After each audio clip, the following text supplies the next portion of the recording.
Hello, and welcome to Over Coffee this morning. It is Monday, June 1st, 6:30. Welcome. I'm joined today by John and Bex. Good morning, both of you. Said it again, but I wasn't saying it to the world, so don't get angry, Dave. So, I wanted to start something that we've been waiting for a few weeks before we go into other questions. I know John has a question or two, but Rebecca, recently you watched the original Star Wars trilogy, Yeah. what a lot of us call the only Star Wars trilogy, the only Star Wars trilogy. Um, what were your thoughts? What did you think of it? I really liked it. It And was which it was really cool to watch. and which one was your favorite? I'm debating between the first one and the third one. So, start between Star Wars and Return of the Jedi. Yeah. What did you think about The Empire Strikes Back? I really liked that one too. It just wasn't one of my favorites. But Okay. that one I would like to see in the movie theater again. Oh, you'd like to see it in the movie theater again? So I saw The Empire Strikes Back in the movie theater when I lived in Virginia. Yes, the true trilogy. The and I remember seeing it on the big screen and it was huge and it was John blowing his nose. But no, but what it was is that it was one of the first things it was the first movie I've seen where really the bad guys win in that movie. Yeah. It was not a happy ending, so to speak. And then we had to wait for the third one to come out to see anything happen. Remember, it wasn't back, it wasn't like where they film all the movies in advance and then just release them once a year. So we had to wait. So who's your favorite character? Do you have one? Yeah. Which one? Who? Princess Leia. You do? You like her? Yeah. Any particular reason? She's a girl. That's fine. That's fair enough to say. I was curious. So, you got anything to add to that one, John? Any questions for her? Yeah. Have you seen the other Star Wars movies? I know you said you saw the original trilogy, but have you seen any earlier Star Wars movies before these? No. So you don't have anything really as a point of reference. Like these are your these you like these a lot, but you also haven't seen anything else Star Wars related. Yeah. Did you she's comparing them to themselves. And for the longest time, we didn't have anything else to compare it to. Well, she's just comparing them to basically other movies. Like she's not comparing them to No, anything else. She's just comparing them to just movies she's seen in general. yes. And what are some of the other movies that you've seen along those lines? You've seen a lot of the Avengers movies. Yeah. So it's not like she hasn't seen any movie. She just hasn't seen any Star Wars movies. Right, but hold on a second.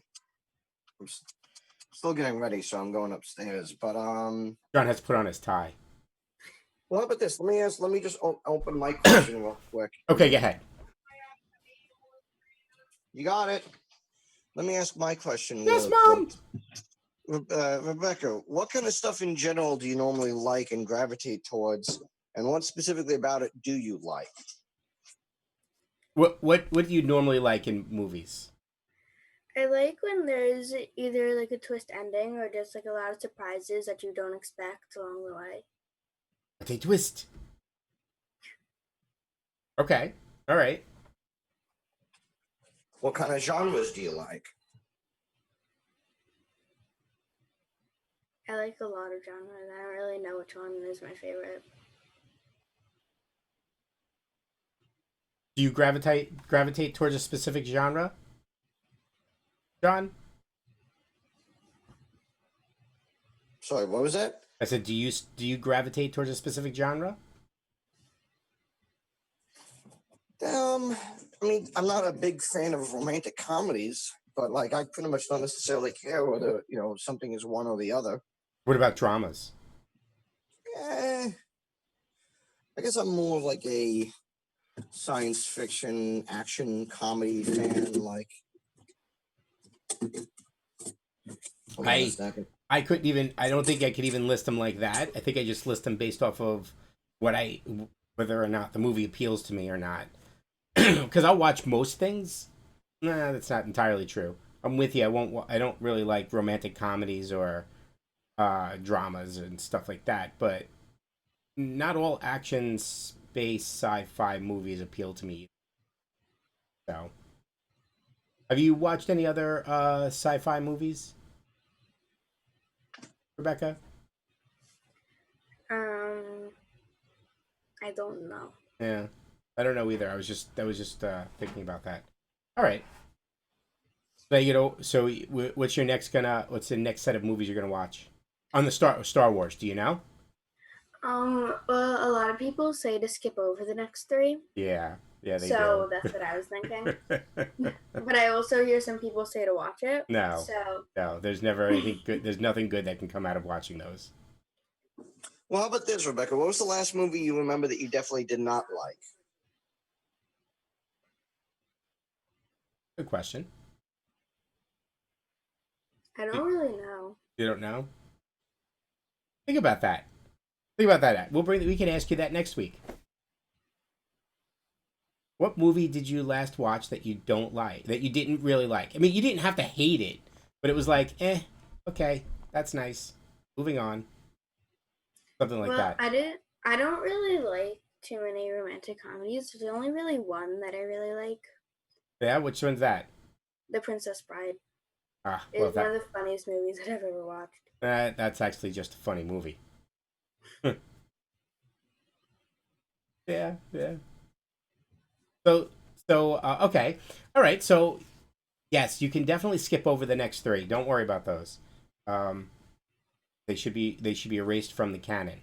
But do feel free to watch any of the cartoons or any of the series. Those are all good so far that I've seen. I Wait, mean, you've been like, there's watching been that some series? good stuff to come out of the newer movies, like the prequels and stuff like that. Even if, let's say, the prequels themselves are highly contested. That's why you don't. That's why I said you could watch any of the other stuff, but the movies themselves, they're bad. They're really bad. Bad acting, just bad script, just bad. I don't know if I could use that word enough to describe the bad things. And the force becomes a bad cold that people can't seem to get rid of. Okay, all right. We all wanted to hear what Rebecca thought of those movies, so now we can move on. John, you had a question for this morning, or not? Well, it kind of ties into what we were just talking about, and part of it I asked to some degree.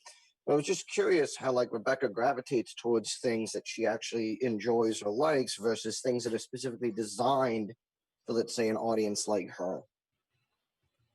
Give me an example, because I just want to know. I want to understand.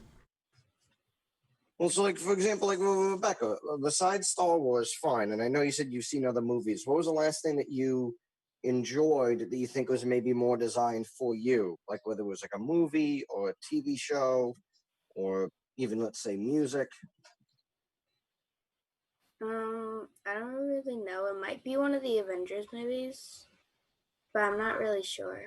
Well, I mean, like, do you think those are specifically designed towards kids or just more so towards, just an audience in general? I don't really know. So, let's give a little bit more context. All right, this may help. The Disney movies, they're designed for you, right?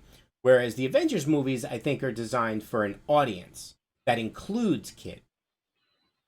There's the difference, right? Disney is directly for kids, and Disney is directly for kids, which also include adults. And the Marvel movies, I guess they're both Disney. But excuse me. Yeah. But I'm gonna separate them by like Marvel and the other Disney movies. But Marvel is Star Wars is also Disney too. So, but the Marvel superhero movies are designed for. I feel they're designed for an audience that also encompasses kids.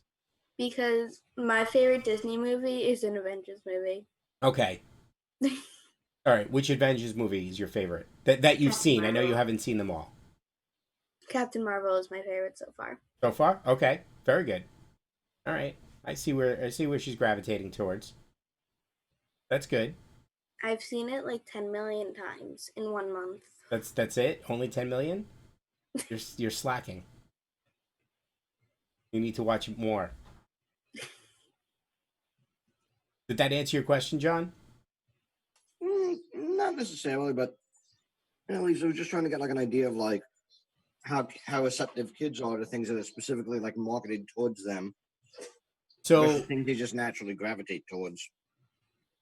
okay. So do you feel more compelled to watch a movie that was made specifically for you, or whatever you happen to like at the time? Maybe whatever I happened to like at the time, because I have watched movies that are like higher for my age. Mm-hmm. So I guess it's really whatever I'm into at that time. Got it. What TV shows you watching? It's really just like a mix of TV shows. Yeah. But I usually don't wait for it to come on. I would usually just rewatch episodes on the DVR. Which episode? What are you Looking at watching? fun tapes. Have you been watching Henry Danger? Did that end? It ended. They're starting Danger Force though. It's where they take kids and then teach them how to be um, Henry Danger and Captain Man, but it's not as good at all. But it's still pretty good. Yeah. So how did it finally end? It ended with the kids finding that they had powers, and then but like they're not able to use it. So um so Henry and then but like they're mischievous kids, so when they took them to the school to learn, all they wanted to do was run around, and then they ended up sitting in a seat with a giant red button, and then they flew off to space. Yeah. And yet the Loud House kids haven't even graduated high school yet. You still watching the Loud House? Yeah. Okay. So, John, you there? Yeah, you're there. You just unmute. I gotta hold on. Oh my gosh. All right, John.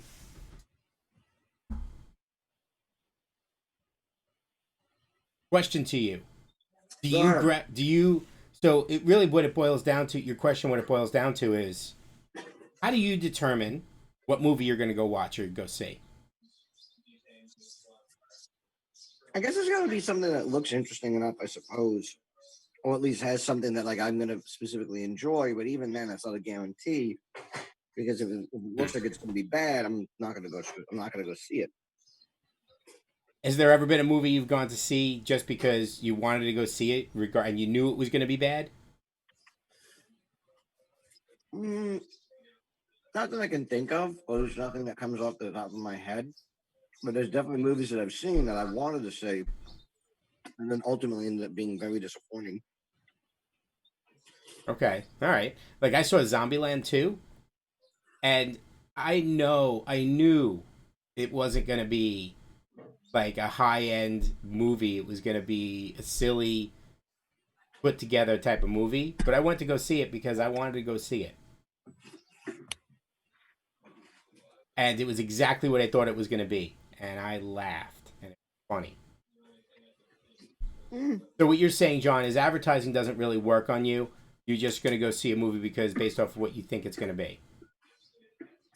I think it's more a matter of like trying to focus test things too much isn't necessarily a great idea because I think like people will just gravitate towards quality.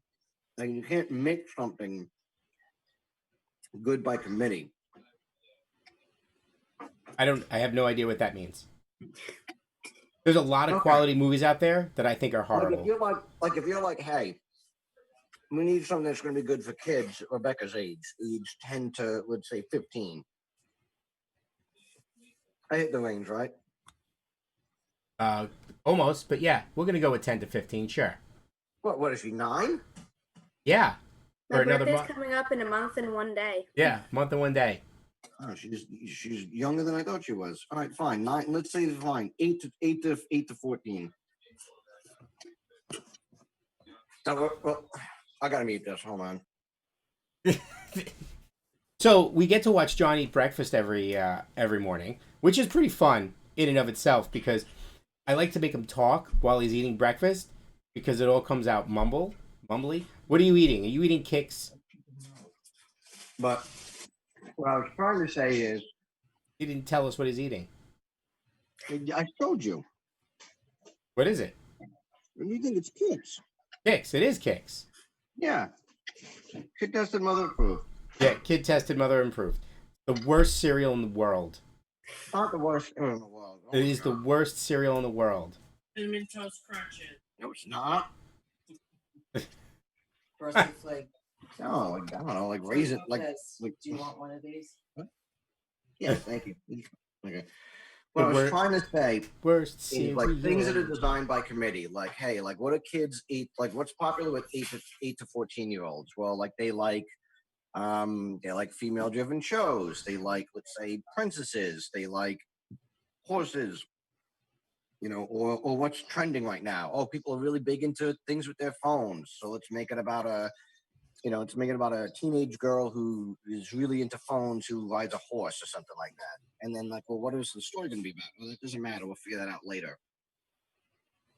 Well, That's what I mean by design by committee. yeah, but do you really think like yes, I think there was a period of time when that was the truth. Do you think that's what they do now? I think there's so many stories out there that I don't think they have to do that anymore. Do you?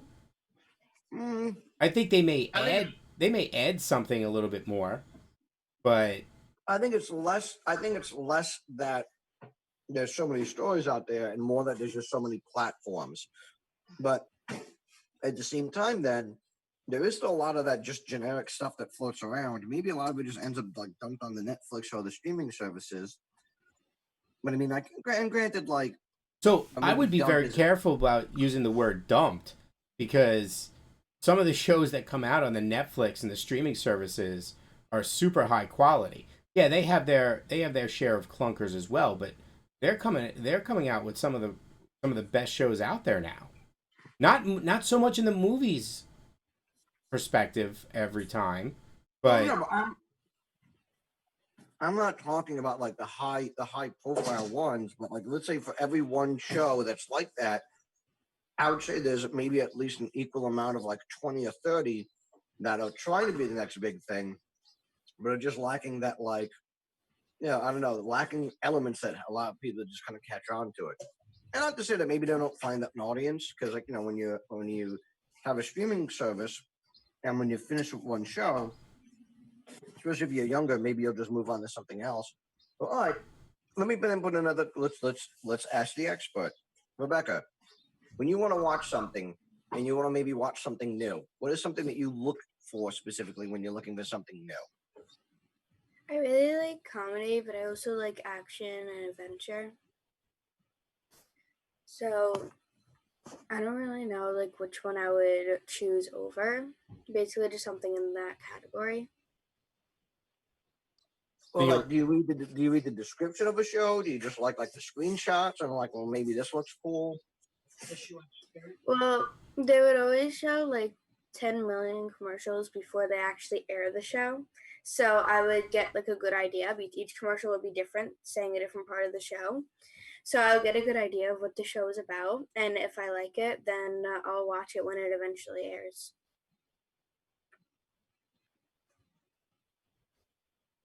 so basically, yes, John, through the description of the show and shots through commercials. Less so what you and I do, which is go to Netflix and read the descriptions or maybe watch a preview or something like that. We don't do that. Rebecca watches the commercials and makes decisions from that. So I think that's the way. I understand that. I get it. I think also part of it is, like I said, streaming services. The problem is it's the fight for content. They're always looking to make sure you have plenty of content to justify it. So, like, I feel like there's a lot more shows that maybe not necessarily wouldn't exist a few years ago, but I feel definitely exist because there is that need. And like I said, even if the show ultimately doesn't last very long or doesn't do very well, the whole point of it is more so like, look, we have essentially infinite hours to fill. So yeah, fine, we'll do a Boss Baby animated series. All right, fine, we'll do 3 seasons of it. You know what I mean? Like, yeah, you got like your She-Ra's and and Dragon Princes and things like that on Netflix. But there's also plenty of other shows that I think that in this day and age are probably just made just for either like just a like a quick, hey, we need time to fill, or we're gonna just try to like chase whatever we think is gonna be popular based on whatever's trending. I don't know if it's so much. I think you're looking at it wrong, right? I don't think that it, and this is just my opinion, and it's just an opinion. But I don't think that's how they do it now. I don't think they're like, oh, what do we have out there? I think that the streaming services has opened up, has unlocked probably all they may not even yes, there's definitely some original shows, but they also have a chance to look at things that would never have been made before they were in existence. And sure, they're more open to give something a try. I agree with that. They're more open to give something a try, but I think for the better, not for the worse. I don't think they just say, okay, we'll do anything, and they certainly don't go, we'll do 3 seasons from day one. You know, No, I'm not saying that. What I'm saying, well, I mean, with streaming, it's hard because streaming is they never really reveal how they judge their metrics on how they value success for shows. Because you see a they lot of ones actually that they are have a better critically. actually they have a better measure for success. It's the same measure that all the other TV shows use, right? The all the other TV shows rely on the Nielsen's, but that's not how the streaming services rely on. They actually Yeah, but know that's not what what I show. mean. Like, I don't know if what I'm saying is you could find the Nielsen ratings or something. Those are published. Those are things that are made common knowledge. Maybe not right away, but eventually. Or yeah, maybe you could find out what the Nielsen ratings are. I don't think there's any way that you could go or find out, or that it's released publicly, that Netflix says X amount of people specifically watched this show. X amount of people specifically, like this was the first thing they watched when they joined. Like I'm sure they probably have that data, but like I don't think that's something it's not something I've seen commonly published. Because they're a Like private company and they collect that data for themselves. They're technically right. Here's the problem with that. They can't publish it. They can't because then they'd be publishing your viewing habits, and that's not really what you sign up for. That's a privacy violation. But they can use that data internally to determine what shows they want to make. So when you click on something, they know exactly what you're watching, and that's okay. That's how they determine whether or not it was popular or not, and whether it was how well it worked. There's got to be some other. To your point, though, there's other criteria that we don't know. We don't know the full spectrum. I'm sure it has something to do with that. We only have a few minutes left before we waste it all on that. Whatever. We're gonna be back Wednesday. We'll talk about this more. Before we use it all up on that, I wanted to ask I wanted to ask you guys about phase 2 openings. So phase 2 openings include like salons and barbershops, right? So I went and I made my appointment, and it got canceled because it was double booked, and they had to push it out to another date because they're only allowed a certain amount of people now in at a time, so they got to be like single file. But you're allowed to do hair cutting, coloring, and styling. You can't do nails, makeup, facials, threading, waxing, beard trimming, And most importantly, no nose hair trimming. Specifically listed. John, what are your thoughts?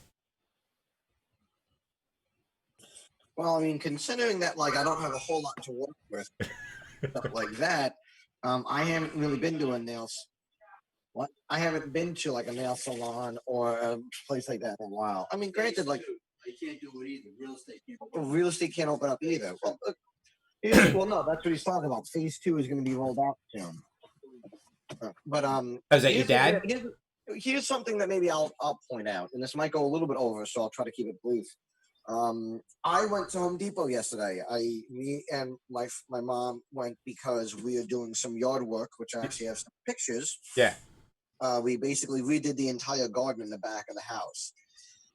So, but it was super crowded. Like, you know, it was like, it's the first time I've been to like a store. Like, I mean, I've been to Home Depot before, but I hadn't gone inside. I did either curbside pickup or went straight to customer service. Yeah. This is the first time of like actively going around, walking around and things like that. And it was, you know, both packed.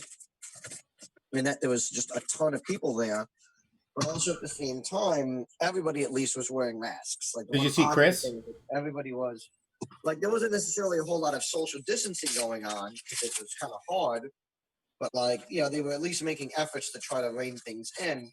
But, yeah, it was a lot of people out. One interesting thing I noticed is that when I went to the supermarket, because I also ended up going to Stop and Shop to pick up some stuff, too. Stop and Shop actually was handling social distancing when it came to checkout lines. Yeah. Yeah, I noticed that. But they also had they had turned certain aisles into one-ways, meaning you can't enter the aisle from any side. You have to specifically go in one way and then come out the other. So let me tell you something. This is not the first place I've ever seen this. As a matter of fact, I've always thought this was a good idea. When many years ago, when I was like 9, I lived in Virginia, and we used to shop. I lived with my uncle. He was in the Navy, so we used to shop on the military base. And their supermarkets are all designed that way. You go in one way, and then there's arrows at the beginning of each aisle, and they show you which way you should go. You know, it's not like they have a guy. They don't have a guard at the end of each aisle that tells you, "Hey, what are you doing? You're going the wrong way." This is a recommended thing, yeah. But what Stop and Shop did wrong is they put the arrows in the aisle instead of at the beginning of the aisle. There was some signs, but they were pretty small. Like, yeah. I didn't notice until I was walking in the aisle and saw, oh, there's an arrow. Yeah. I was like, yeah, that's what I'm saying. Until you were in the aisle. They need to show them at the beginning of the aisle so you know which direction we're going. Rebecca, have you seen that? Have you gone shopping? No? Yeah. I've been ordering everything online. Okay. And I have been out a lot because I just found out a few days ago that I had sprained my foot. Yeah. So I need to get x-rays at the doctor. And we've had to bring Scarlett to the vet multiple times. And we also have gone to Starbucks just because, like, as long as we're out, we might as well just. Yeah. So and every single time that we've been out, we've drove down to my camp because they still say that they're opening on the date that they're supposed to open, but that doesn't look like it's happening right now. Yeah. So, but they're one of the camps that are staying very positive and trying their best to open this summer. Awesome. That's very awesome. So the other things that can open in phase 2 are offices, real estate, in-store retail, car sales, leases and rentals, retail rentals, repair and cleaning, and commercial building management.